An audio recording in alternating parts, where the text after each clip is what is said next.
안녕하세요. 운동을 만들고입니다. 이번 영상은 지난 영상에 이어서 주관절인 팔꿈치 관절에 대해서 자세히 알아보도록 하겠습니다. 주관절은 상완골과 척골, 요골이라는 골격이 결합된 복합 관절입니다. 주관절의 구조적인 문제가 상지의 움직임에 영향을 주고 라운드 숄더와 거북목 체형에 영향을 줄 수 있다고 말씀드렸습니다. 주관절을 결합한 연부 조직이 손상이 생긴다면 팔꿈치 통증의 원인이 될 수도 있습니다. 주관절이 정상적인 외방 각도이지만 근골격계의 기능적 문제로 통증이 발생하기도 하고 주관절의 외방 각도가 증가한 외반주 체형으로 과도한 움직임에서 통증이 발생하기도 합니다. 반대로 주관절의 외방 각도가 감소해서 나타나는 내반주를 보이기도 합니다. 외반주와 내반주의 발생 원인은 뼈의 성장 발달 과정에서 변형이 생기는 경우와 유전적인 이유일 수도 있습니다.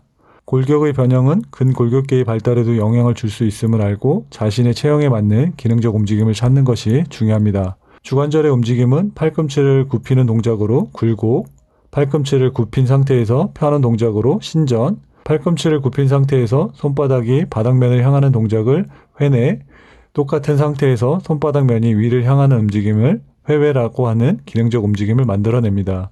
주관절의 굴곡근으로는 상완 이두근인 장두, 단두, 그리고 상완근, 완요골근이 굴곡 기능을 하며 신전근으로는 주근과 상완 삼두근 장두와 외축두, 그리고 내측두가 합류해서 주두에 부착되어 신전 기능을 합니다. 회내근은 원회내근과 방형회내근이 회내 기능을 하고 회외근은 상완 이두근인 장두, 단두가 회외 기능을 합니다. 골프, 테니스, 배드민턴, 야구, 웨이트 트레이닝 등 상지 사용이 많은 운동 시 팔꿈치 통증을 호소하는 경우가 많이 있습니다. 주관절의 외반위가 증가된 외반주와 외반위가 감소된 내반주의 경우 주관절의 굴곡근과 신전근 그리고 회내근과 회외근의 기능적 움직임을 유지할 수 있는 운동을 하는 것이 좋습니다. 물론 상지를 지지하는 경관절의 안정화도 중요하다는 점 기억하시고 참고하시면 좋겠습니다. 외반주의 경우 외반위가 증가되어 있기 때문에 상지를 힘을 빼고 서 있을 때 요골의 회내가 과도해지면서 엄지손이 정면을 향하지 못하고 손등이 정면을 보이게 됩니다. 이때 주관절이 몸통에서 벌어지면서 상완골의 내회전도 함께 일어나게 되고 또 측면에서 상지를 보게 되면 주관절이 굴곡된 상태를 유지하면서 상완 이두근의 단축 상태를 보일 수 있고 특히 장두의 단축이 심할 수 있습니다. 외반주 체형인 경우 이러한 움직임이 자연스러운 동작이기 때문에 반대로 과도한 회외 동작을 반복적으로 했을 때 팔꿈치 내측부 통증이 발생할 수도 있고 가방이나 쇼핑백 등 물건을 들었을 때 팔을 쭉 편 상태로 들게 되면 단축되어 있는 상완 이두근이 늘어나면서 견갑골을 하방회전시켜 승모근의 긴장감과 어깨의 통증이 발생할 수도 있습니다. 노멀한 상태의 주관절도 통증이 발생할 수 있지만 외반주의 경우 손상의 위험이 더 크기 때문에 주의가 필요합니다.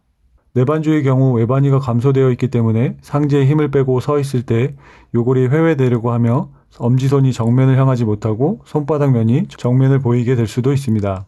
이때 주관절은 체간에 붙으면서 상완골의 외회전도 함께 일어나게 됩니다.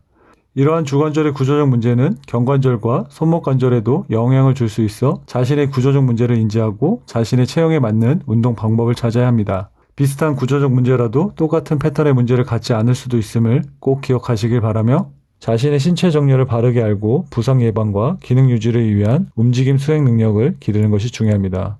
다음 영상에서는 주관절의 기능 보완과 기능 유지를 위한 운동을 하겠습니다. 감사합니다.